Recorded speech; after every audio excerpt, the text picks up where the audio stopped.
Hello and बखैर रागले to all of you. मैं हूं फ़खर यूसुफज़ई और आप देख रहे हैं डिबेट विद फ़खर। आज की डिबेट में बात करेंगे दो बड़ी इंपॉर्टेंट चीज़ें हैं। एक तो ये इलेक्शन ईयर चल रहा है।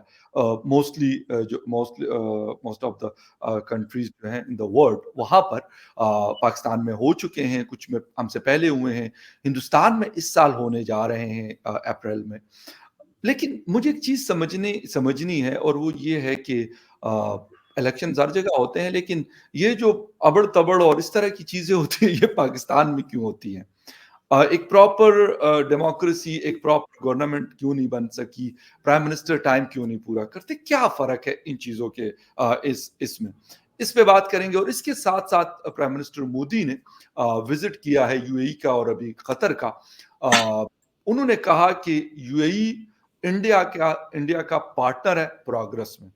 दोनों बड़े क्लोज टाइज हैं दोनों के दरमियान और मजीद बेहतर हुए हैं। और अभी का जो विजिट है इसने तो ऐसा लगता है कि एक नई हिस्ट्री बनाई है, क्योंकि वहां पे मंदिर का इफ्तिताह भी और उस मंदिर के अलावा भी बहुत सारी चीजें ऐसी है जो दोनों के लिए बहुत अच्छी है, उनकी इकोनॉमीज के लिए, उनके डिफेंस के लिए या बाकी चीजों के लिए। क्या वजह है कि पाकिस्तान या पाकिस्तान की गवर्नमेंट ये वाली इस लेवल पे कभी गई नहीं, इस लेवल पे कभी पहुंची नहीं? क्या फर्क है?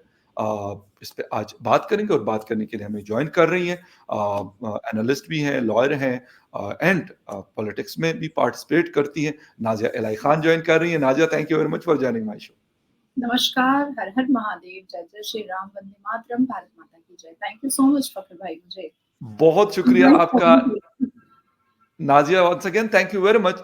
अच्छा नाज़िया, थोड़ा-सा शुरू करूँगा इस चीज़ से कि एक तो ये फ़र्क आप मुझे बताइए, क्योंकि आप खुद पॉलिटिकल उसमें एक्टिविटीज़ में इन्वॉल्व रहती हैं, तो आपको पता है कि और लाज़मी सी बात है पाकिस्तान में नहीं रहती, लेकिन पता होता है, मुझे ये पता है कि ये इंस्टेबिलिटी इंडिया में नहीं नज़र आती, लेकिन पाकिस्तान में नज़र आती है। बट क्या रीज़न्स हैं कि ये सारी चीज़ें हम नहीं कर पाए और आप लोग 77 ईयर हम लोगों को भी हो गया, आप लोग पार्टीशन की मैं बात कर रहा हूँ, इंडियन हिस्ट्री की मैं बात नहीं कर रहा। तो क्या फर्क है ऐसा कि हम नहीं कर पाए और आप लोगों ने उसको डे बाय डे मजीद स्ट्रेंथन करते जा रहे हो और आप लोग आज एक बेहतर पोजीशन पे, बहुत बेहतर पोजीशन पे खड़े? देखिए फखर भाई, सबसे सबसे पहले तो मैं आपसे पूछना चाहूंगी कि आपके शरीफ साहब ने हनुमान जी का गदा उठा लिया था, आपके यहाँ फतवा नहीं जारी हुआ उनके ऊपर? अब तक तो गला वला कट जाना चाहिए था उनका। अब तक तो गला कट जाना चाहिए था उनका। बहरहाल अब टॉपिक पर आ जाते हैं। जी जी जी।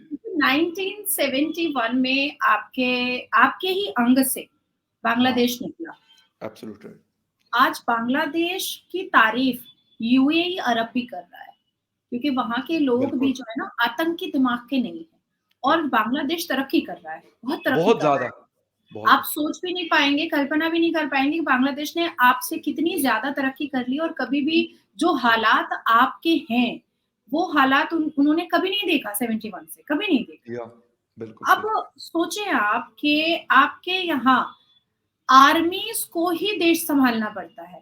हम्म, आर्मी रूल करती है आपके देश पर और या वही होता है जो आर्मी तय करती है।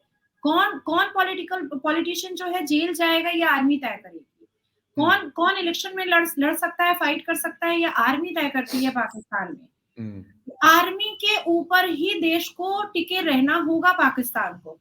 और देखिए आप इतिहास के पन्नों को उठाइए कि हमारे भारत में कभी भी आर्मी ने रूल नहीं किया है। बिल्कुल। नहीं रूल बिल्कुल, कर पाया आर्मी। You are right. उतार-चढ़ाव हमारे भारत में भी पॉलिटिक्स में आया, बहुत बिल्कुल सही। उतार-चढ़ाव आया और कभी-कभी ऐसा भी फ़ील हो गया कि भई अब तो पूरे भारत को आर्मी के सुपुर्द कर देना पड़ेगा, लेकिन मार्शल फिर लॉ आ जाएगी जैसे।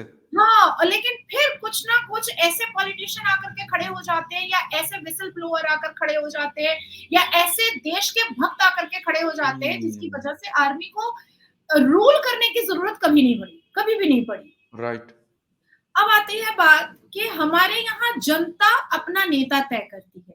चाहे वो यस, पंचायत इलेक्शन हो, चाहे वो यू आर। कॉर्पोरेट इलेक्शन हो, चाहे वो विधानसभा इलेक्शन हो, चाहे वो लोकसभा इलेक्शन हो। मतलब छोटे से छोटा इलेक्शन या बड़े से बड़ा जो हम दिल्ली की सरकार को बनाए और गिराए। ऐसे इलेक्शन से लेकर के एक ग्राम पंचायत का इलेक्शन, एक गाँव का इलेक्शन भी में भी जनता का पूरा निर्णय होता है और पूरा अधिकार जनता के ऊपर होता है कि जनता को उसका नेता कैसा चाहिए। ठीक है, लेकिन आपके यहाँ क्या होता है कि दिखावे का संविधान है, दिखावे या का लॉ एंड ऑर्डर है, जी, दिखावे का पॉलिटिशियन है, जी, लेकिन बेसिकली जो जनरल साहब कहेंगे वो सर झुका करके घुटने टेक करके मानना पड़ेगा, चाहे वो सही जी, हो या गलत हो। बिल्कुल ठीक। हमारे यहाँ जितने भी इलेक्शन होते हैं, थोड़े बहुत मतलब टुक-टाक लड़ाई झगड़ा होता है, मैं उसको डिनाई नहीं वो करूँगी बड़ी एंड आई मामूली चीज़ें होती हैं ना, वो मैं नहीं कहता कि वो ना हो, नहीं होती होंगी मैं इसको पाकिस्तान में, बहुत और अच्छे वो से मैं एक पकड़ पाई, बेशक होती रहे, मैं लेकिन ब जो बाकी चीज़ें वो तो ठीक हो ना हमारी। मैं बहुत मसला अच्छे ये से हमारा। इसको मतलब एक्सप्लेन करना चाहती हूँ। जी, जी, प्लीज़, तो प्लीज़। कभी भी अपनी खामियाँ छुपानी नहीं चाहिए, कभी नहीं, क्योंकि या खामियाँ छुपाने से क्या होता है, हमारा देश कमज़ोर होता है। यू आर आपके राइट। आपके माध्यम से अगर अगर लोग आपके चैनल को देखते हैं, तो वो भी समझेंगे कि नाज़िया ने फैक्ट के आधार पर बात किया, और मैं यू आर हमेशा राइट। फैक्ट के आधार पर बात करना पसंद करती हूँ और सुनना भी पसंद करती हूँ। बहुत अच्छी बात। देखिए, छुट-पुस होता है। अब दूसरी तरफ मैं ये भी कहना चाहूँगी कि हमारे यहाँ भई बौद्ध भी रहते हैं, जैन भी रहते हैं, यहूदी भी रहते हाँ, हैं, पारसी भी रहते हैं और मेजॉरिटी में हिंदूज़ भी रहते हैं, और 20 करोड़ की आबादी हमारे यहाँ मोर और लेस मुसलमानों की है ही है। ये बिल्कुल, सबको पता है 72 फ़िरक़ा एग्ज़ैक्टली। में। 7 लाख से ऊपर हमारे यहाँ भारत में मस्जिदें हैं, 7 लाख से ऊपर, मोर देन 7 लैक्स, और जिसमें ज़बरदस्त। 3 लाख ऐसी मस्जिदें हैं जो जो इतनी खूबसूरत है कि देश-विदेश से लोग आकर के उसमें विज़िट करते हैं। 3 लाख से ऊपर ब ऐसी मस्जिदें हैं, जिसके बड़ी बात है। इंटीरियर से लेकर के जिसके हर चीज़ों का खर्चा जो है वो सेंट्रल गवर्नमेंट से लेकर के राज्य सरकार देती है। अब ओके, आती है बात कि इस 10 सालों में मैंने देखा है कि वो राज्य अभी भी फल-फूल नहीं पाए हैं जहाँ पर भारतीय जनता पार्टी की सरकार नहीं है। वो हुँ, राज्य आज भी उथल-पुथल हो रहे हैं, वो स्टेट जहाँ पर भारतीय जनता पार्टी की सरकार नहीं है। आप देखिए वेस्ट बंगाल, मैं अभी वेस्ट बंगाल में बैठी हुई हूँ, 2 दिन के बाद जब आप शो करेंगे तो मैं महाराष्ट्र में रहूँगी। तो वेस्ट बंगाल में संदेश खाली एक एरिया है, जहाँ पर कम हुँ, तकरीबन 3 लाख औरतों के साथ बलात्कार किया है श्रीमती ममता बनर्जी के नेताओं ने। और हुँ, उनके और संदेश खाली की जो मुसलमान जो महिला सांसद है, मेंबर ऑफ पार्लियामेंट है, उनकी हालत मैं आपको दिखा दे रही हूँ कि संदेश खाली जल रहा है और जी, उनकी हालत ऐसी है, वो इसमें भी। ओके, राइट, ठीक राइट, है, मैं राइट, आपको राइट। भाई बोलती हूँ इसलिए ज़्यादा नहीं दिखाऊँगी। तो तो ये हालत है। अब भारतीय जनता पार्टी में क्या क्या भाई रूल रेगुलेशन है? अश्लीलता का बाज़ार नहीं चलेगा, जाहिल झपट लोग नहीं चलेंगे। किसी भी तरीके का धर्म का डिस्क्रिमिनेशन नहीं चलेगा। देश की उन्नति, देश का सक्सेस, देश के ऊपर कर्तव्य, सभ्यता, संस्कार और सिविलाइजेशन और संविधान को लेकर हाँ, चलना पड़ेगा। अगर आप इस चीज़ जी, पर एग्री करते हैं, तो आप भारतीय जनता पार्टी के लिए एक एक अनमोल तोहफ़ा है, और अगर आप इस चीज़ को एग्री नहीं हुँ, करते हैं, तो हम जैसे लोग जो जो राष्ट्र के हित में इतना काम करते हैं, हम भी ऐसे मुसलमानों को बर्दाश्त नहीं करना चाहते। सही। अब रेलवे रेलवे की ज़मीन अगर कोई मुसलमान हल्द्वानी में कैप्चर करके एनक्रोच करके रख लेता है, इलीगल हुँ, ट्रेसपासर बनता है, और 50 साल के कानूनी लड़ाई लड़ने के बाद उनको अगर हटाया जाता है और हुँ, मुसलमानों के हाथ में अगर पत्थर दिखाई देगा, तो हम तो उस हाथ में हथकड़ी लगाएँगे, हर हाल में बिल्कुल सही। लगाएँगे। अब अवैसी एग्ज़ैक्ट चिल्लाने लगता है कि अरे मुसलमान खतरे में है, और पाकिस्तान उछलने लगता है कि पाक अरे देखो अवैसी बोला है।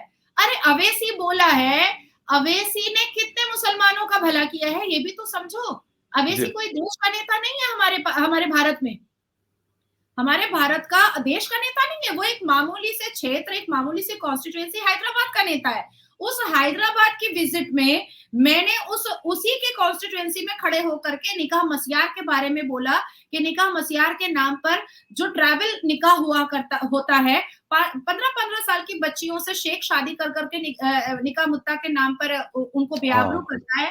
अवैसी उसको नहीं बचा पा रहा है, तो वो 20 करोड़ के मुसलमान को क्या बचा पाएगा? कभी नहीं बचा सकता है। हुँ, अवैसी खुद बाहर से विदेश से पढ़ कर के आया है, बैरिस्टर बन कर के आया है। अवैसी 5 मुसलमानों को आज तक 20 साल में बैरिस्टर नहीं बना पाया, वकील नहीं बना पाया। भाई राइट, मेरे हाथ से तो मैंने 72 बच्चों को वकील बना दिया।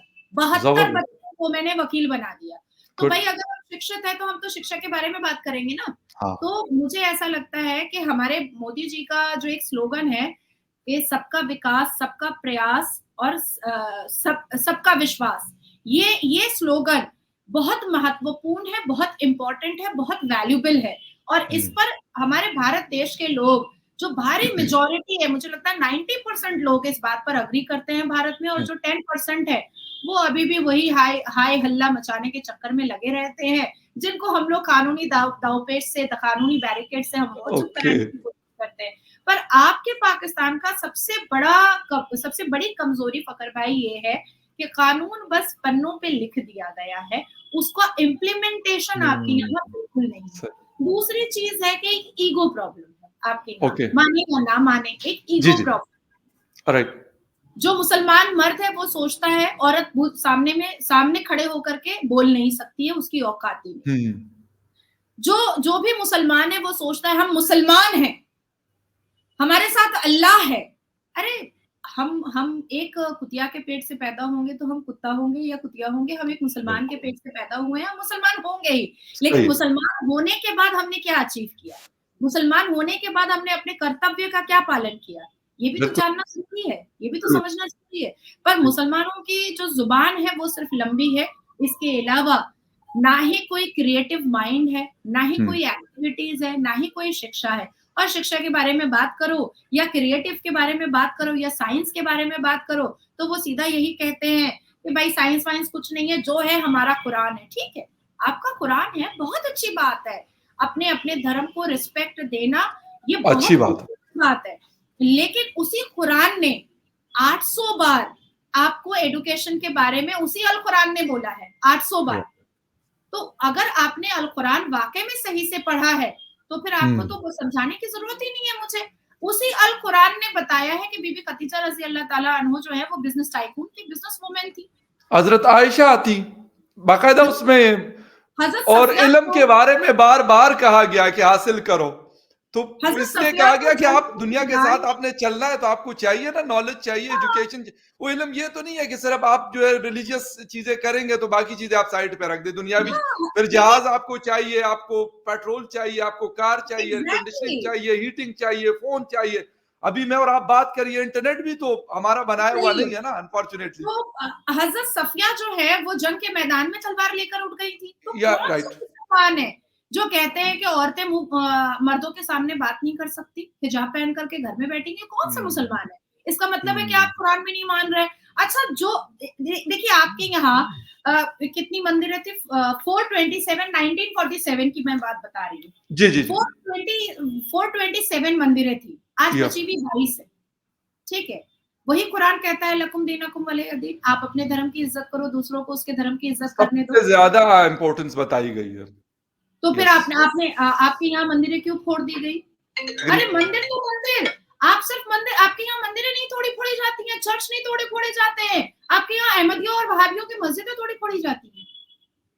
सबसे वहां ज़्यादा तो मुतासिर अहमदीज़ नाज़िया वैसे बहुत ज़्यादा बेचारे मैं मतलब मैं उस कहूँगा, मस्जिद में भी फकर अफ़सोस है कि भाई, बहुत ज़्यादा मतलब जिसे कहते हैं ना द मोस्ट अफेक्टेड जिसे कहते हैं ना कि वो उस लोग। उस मस्जिद में भी फकर भाई हैया अलल सलाह हैया अलल फलाह की सदाएं होती हैं। उस मस्जिद में भी फकर भाई अशहदु अन ला इलाहा पर शहादत की उंगली उठती है। उस मस्जिद में भी तो होता है ना। तो आपने अपने आप को क्या समझ लिया है? आप अपने आप को पैगामे पैगामे मुगल समझ रहे हैं? क्योंकि अगर आपने अपने आप को पैगामे रसूल समझा होता, तो आप काफिर सिर्फ हिंदुओं को नहीं बोलते, जो मजार परस्ती करते हैं आप उनको भी काफिर बोलते। आप सिर्फ मंदिरों को नहीं तोड़ते पाकिस्तान में, आप मज़ारों को भी तोड़ करके नेस्तनाबूद बर्बाद कर देते। क्योंकि कुरान में साफ लफ्ज़ों में है कि अबू मरतहत ने प्रॉफेट मोहम्मद सल्लल्लाहु अलैहि वसल्लम को पैगाम पहुँचाया था अल्लाह तबारक तआला का कि जो लोग मज़ार जाते हैं, उनके लिए जन्नत का दरवाज़ा भी मुयस्सर नहीं होगा।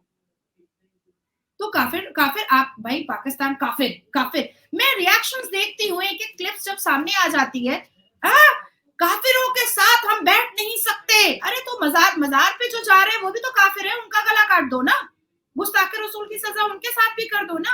देखिए ये अपंग दिमाग के हैं, शिक्षा से बहुत दूर है, भारत के मुसलमान हो या पाकिस्तान के मुसलमान हो।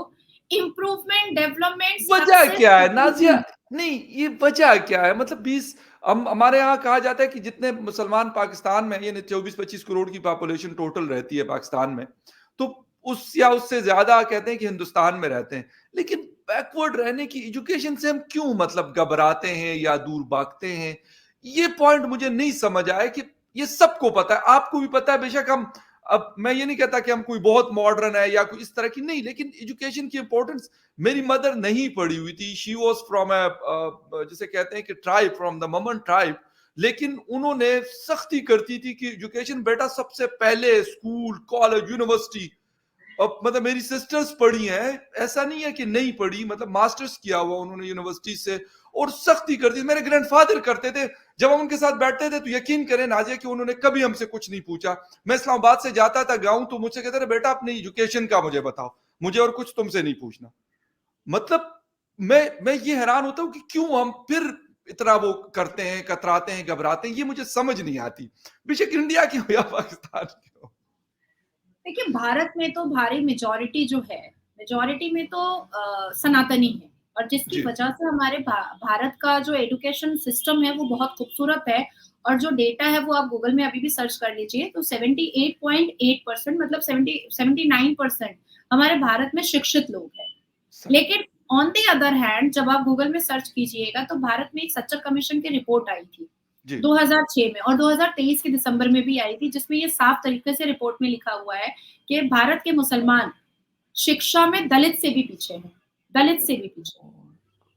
तो ये जो 79% एडुकेट मेजॉरिटी जो है, वो क्रिश्चियन है, वो बौद्ध है, वो जैन है, वो हुँ। बोरी मुसलमान है, वो हिंदूज़ हैं।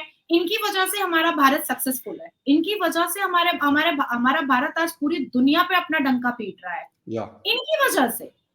अब आपने एक सवाल किया कि आखिर ये पढ़ना क्यों नहीं चाहते हैं? यस, अब मैं आपको इसका जवाब बहुत सिंपल तरीके से दे देना जी, जी। चाहती हूँ। देखिए, जब हम पढ़ते हैं ना, तो हमें बहुत एफर्ट लगाना पड़ता है। ज़िंदगी का आधा हिस्सा पढ़ाई में चला जाता है। आपने या मुझे फ़कत वही कई कई महीने पहले बताया था कि आपने भी लॉ किया है। यस, लॉ हो या एमबीबीएस हो या इंजीनियर हो या साइंटिस्ट हो, तो ये सारी चीज़ें हमें रोज़ पढ़ना पड़ता है। हम कभी एग्री। भी अपने आप को मुकम्मल नहीं कह सकते, लर्नेड सवाल एडवोकेट ही नहीं पैदा लिखा होता, सवाल ही नहीं पैदा होता। यू आर राइट, है ना? बिल्कुल हमको सही। रोज़ पढ़ना पड़ता है, रोज़ मेहनत करनी पड़ती है, और किताबें पढ़ते-पढ़ते तो इतना मोटा चश्मा मुझे भी लग चुका है। ठीक है? ये जो मेहनत, और 3 साल से लेकर के मेरी उम्र 2 3 दिन पहले 32 साल कंप्लीट हुई। तो सही, ये 32 साल की उम्र तक अब तक मैं पढ़ रही हूँ, अब तक या मैं पढ़ रही हूँ। यस। ये परिश्रम मुसलमान चाहते नहीं है। वो चाहते हैं हुँ, करके कुरान पढ़ें, टोपी पहन लिया, चुटकी दाढ़ी लगा लिया, उटंगा पजामा पहन लिया, लंबा कुर्ता पहन लिया, नाड़ा टाइट टाइट कर लिया। अल्हम्दुलिल्लाह रब्बिल आलमीन ₹501, कुल औज़ु बिरब्बिल नास ₹501। अल्लाह का कलाम हम और आप मुसलमान नहीं बेच रहे हैं। ये जो फातिहा पढ़-पढ़ करके जो अल्लाह का कलाम बेच रहे हैं, ये जो मुफ्ती तारिक मसूद, तारिक जमील, इमाम बुखारी, ये सारे लोग किस किस पैसे से इनकी इतनी लैविश लाइफ है? अल्लाह के कलाम को बेचने से इनकी लैविश लाइफ है। क्या इमाम हुँ, बुखारी जज है? क्या उनका कोई प्रोफेशन है? क्या उनके पास कोई एजुकेशन है? एकेडमिक क्वालिफिकेशन है? वो कुछ बने हैं? नहीं, वो कुछ नहीं है। क्योंकि हुँ, चंदा, फितरा, ज़कात और भीख पर उनकी ज़िंदगी चल रही है, और ना सही, जाने कितने मुफ्ती और मौलानाओं की ज़िंदगी चल रही है, और हम इकोनॉमी में ट्रैवल कर रहे हैं पढ़-पढ़ करके, और वो बिज़नेस क क्लास में ट्रैवल कर रहे हैं चंदा और बिल्कुल। भीख माँग करके। तो आप सोचिए कि लोग, अब मुसलमान का जितना भी युवा जनरेशन आता है वो सोचता है, अरे! नाज़िया इलाही खान सुप्रीम कोर्ट तक जाती है, और पीछे देखो फ्लाइट में इकोनॉमी में बैठे रहती है। और देखो बुखारी साहब चंदा और भीख मांग करके बिजनेस क्लास में बैठे हैं। यहाँ से उनका दिमाग जो है वो चेंज होता है। वो बोलते हैं, अरे भाई उससे अच्छा तो बुखारी बनो, नाज़िया क्यों बनो? Okay, right, right, got it. I got the point, बिल्कुल सही है, लेकिन खैर एनीवे ये बड़ा एक अनफॉर्चुनेट है मेरे ख्याल में, क्योंकि दुनिया के साथ चलने के लिए चीज़ें बहुत ज़रूरी है और सबकी ज़रूरत है। मैं ये नहीं कहता कि ये कोई मुस्लिम, हिंदू, क्रिश्चियन या किसी, सबको एजुकेशन की बड़ी सख्त ज़रूरत है। नाज़िया थोड़ा-सा आते हैं, प्राइम मिनिस्टर मोदी का विज़िट रहा है। यहाँ पे भी फिर एजुकेशन और ये सारी चीज़ें मैटर करती है, प्रोग्रेस वैसे नहीं होती। कि अगर कोई भी कहेगा कि हम एक प्रॉस्पेरस कंट्री बन जाएँगे, एक डेवलप्ड कंट्री बन जाएँगे। मोदी साहब का अभी मैं कुछ दिन पहले सुन रहा था कि 2047 तक India will be a developed country.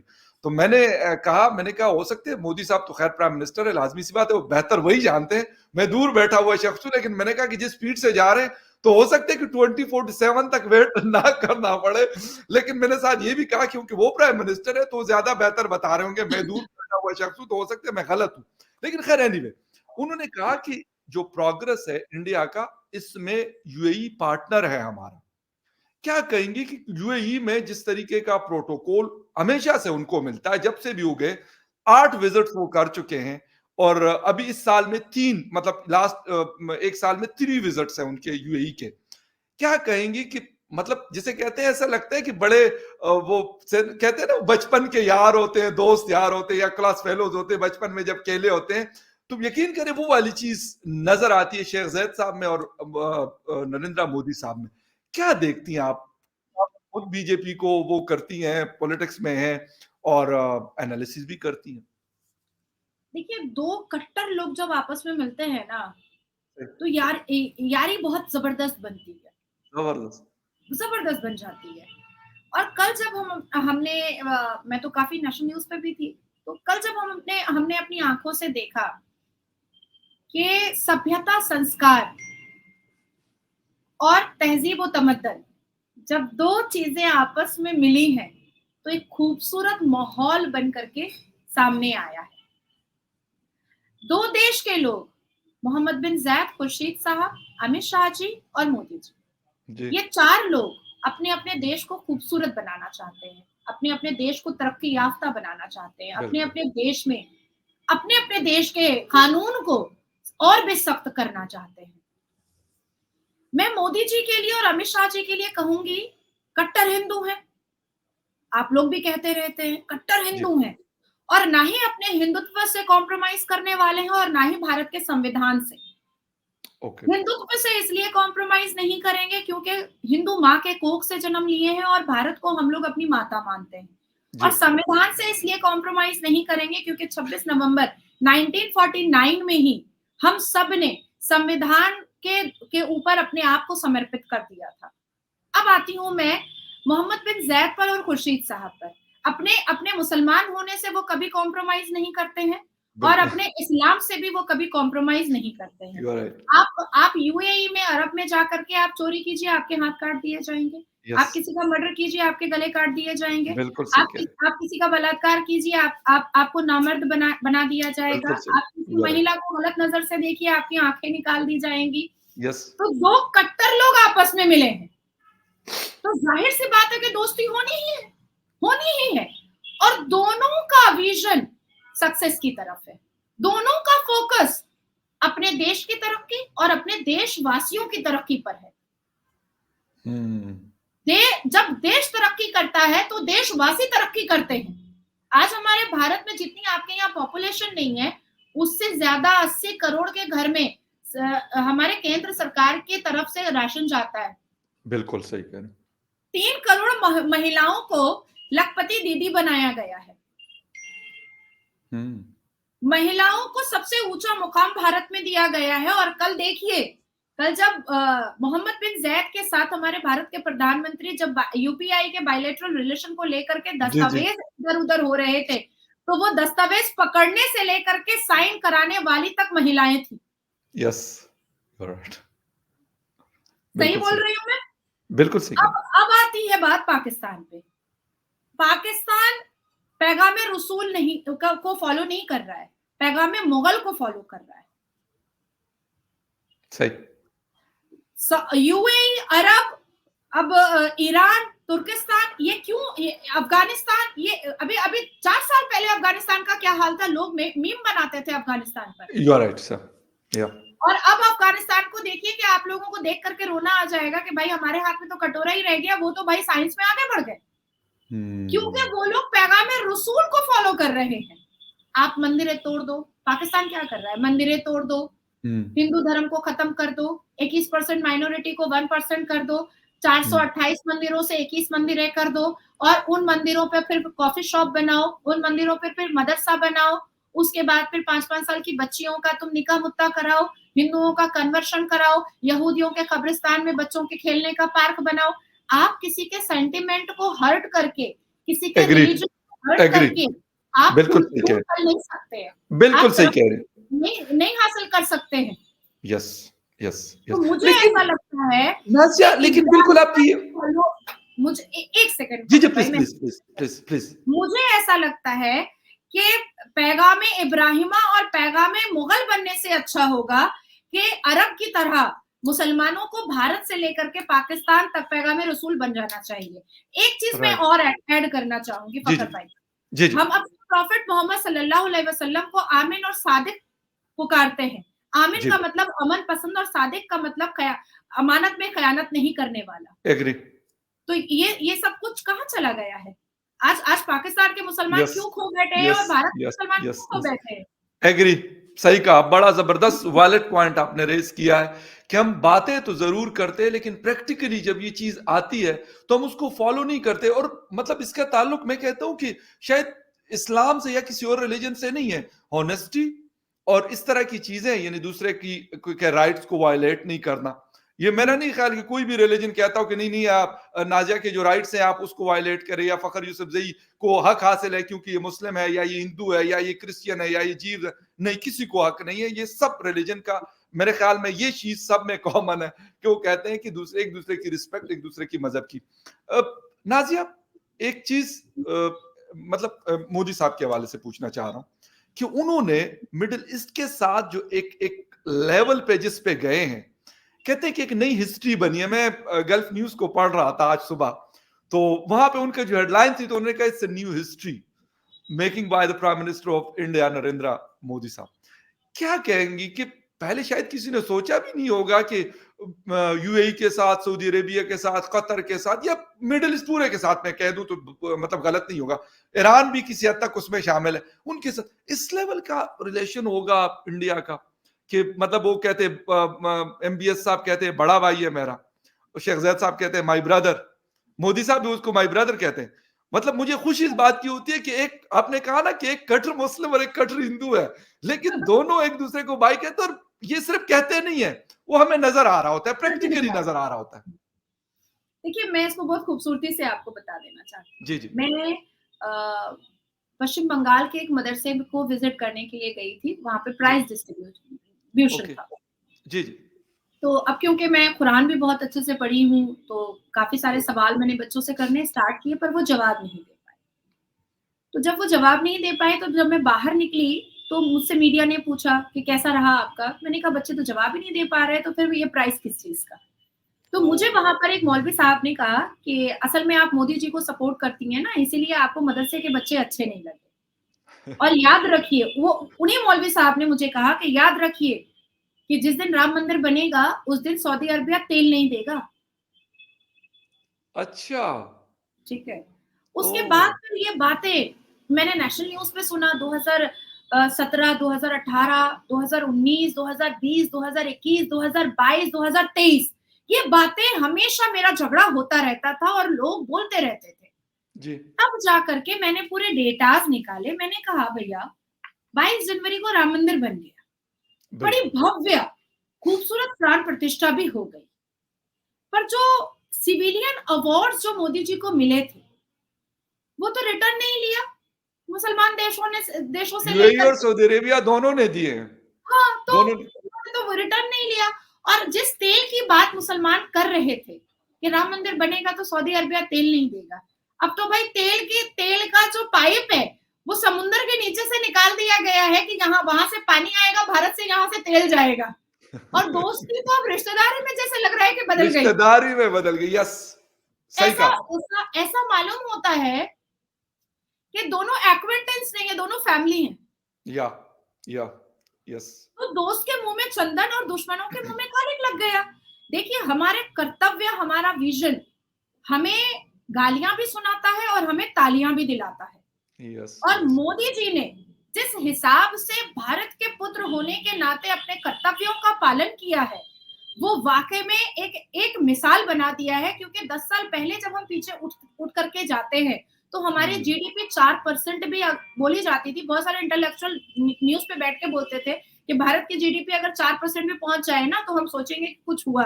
आज 7.9% पर है, ऑलमोस्ट 8%। ऑलमोस्ट 8% पे। हाईएस्ट इन द वर्ल्ड है। जिस हिसाब से भारत के प्रधानमंत्री ने अक्टूबर में छाती पीट करके कहा था कि हम मेरा थर्ड टर्म होगा, हम इकोनॉमी में थर्ड पोजीशन पर जाएंगे। यस, जो बिल्कुल। प्रोजेक्ट्स है यस, फकर भाई, बिल्कुल जो सही, बिल्कुल प्रोजेक्ट्स सही। है, जो बायलैटरल रिलेशंस है, और जिस हिसाब से हमारा जो उठता हुआ उठान है, मैं आपको चैलेंज करती हूँ, मैं आपको दावा देती हूँ और बड़ी ज़िम्मेदारी से ये बात कह हुँ, रही हूँ कि 2025 के एंड में आप मुझे कॉल करके कहिएगा कि नाज़िया बात तो 3 पर जाने की थी, 2 पर कैसे चले आए आप लोग? नंबर 2 नंबर 2 ये बिल्कुल सही। आप मुझे फ़ोन करके कहिएगा, मैं इतनी एग्री ज़िम्मेदारी से मैं बात कह रही नहीं, हूँ। नहीं, आपकी बात गलत नहीं है, मैं बिल्कुल डिसएग्री नहीं कर रहा आपकी बात से। मैंने तो आपको जब स्टार्टिंग में बताया जी, जी, प्लीज़, प्लीज़ आप बात तो जब 2 मेहनती लोग और अपने मुल्क की तरक्की के लिए जब 2 लोग जुड़ते हैं ना आपस में, तो बड़ी हुँ, बनती है दोनों की। क्या सऊदी बात है, अरबिया भी ज़बरदस्त। सारी चीज़ों से उठ करके अपने देश की तरक्की, अपने अपने इकोनॉमी को हाँ, बूस्ट करने में लगा हुआ हुँ, है। भारत के प्रधानमंत्री ने जब यूपीआई बायलैटरल रिलेशनशिप को पहुँचते ही जब किया मैं 13 तारीख की बात बता रही हूँ, तो उन्होंने थोड़ी-सी बात कही आईमैक कॉरिडोर की और उन्होंने हाँ, बड़ी खूबसूरती से कहा ये आईमैक कॉरिडोर के द्वारा ये 2 देश इकोनॉमी में बहुत बूस्ट करेगा और आने वाले हमारे देशवासी इसका पूरा का पूरा लाभ उठाएँगे। इस 2 लाइन में का मकसद सिर्फ़ इतना था कि जब देश तरक्की करता है, तो देशवासी तरक्की करता है। बिल्कुल सही है। आप बिल्कुल सही कह रहे हैं। बिल्कुल सही है नाज़िया और इसमें कोई डाउट नहीं है कि ये बात जो आप कह रही हैं प्राइम मिनिस्टर साहब के हवाले से यानी मोदी साहब के हवाले से, ये अब पाकिस्तान में पहले अगर मैं पता नहीं किसी शो में मैं बता रहा कि पहले अगर 10% ये बात होती थी, तो अब शायद 50-60% ये बात होती है कि आप मोदी साहब से एग्री करें या डिसएग्री करें, ये आपका अपना मैटर है, किसी को कोई फ़र्क नहीं पड़ता। लेकिन उन्होंने अपने मुल्क को, अपने लोगों को ऊपर वो लेके आए हैं, उनकी ज़िंदगियाँ बेहतर की हैं, उनको दुनिया में इज़्ज़त दिलवाई है, उनकी रिस्पेक्ट हो रही है, उनको एक अलग से प्रोटोकॉल और एक अलग से देखा जाता है, इसमें कोई डाउट नहीं है। Nazia once again thank you very much. आपके टाइम को बहुत शुक्रिया कि आपने शो जॉइन किया and viewers thank you very much for watching debate with Fakhar Yusuf ji. वंदे किसी मातरम, और डिबेट भारत में फिर माता मिलेंगे, तब तक के लिए टेक केयर एंड बाय। बहुत शुक्रिया Nazia, thank you, thank you, thank you की so much. Take thank care, you so bye much. Bye.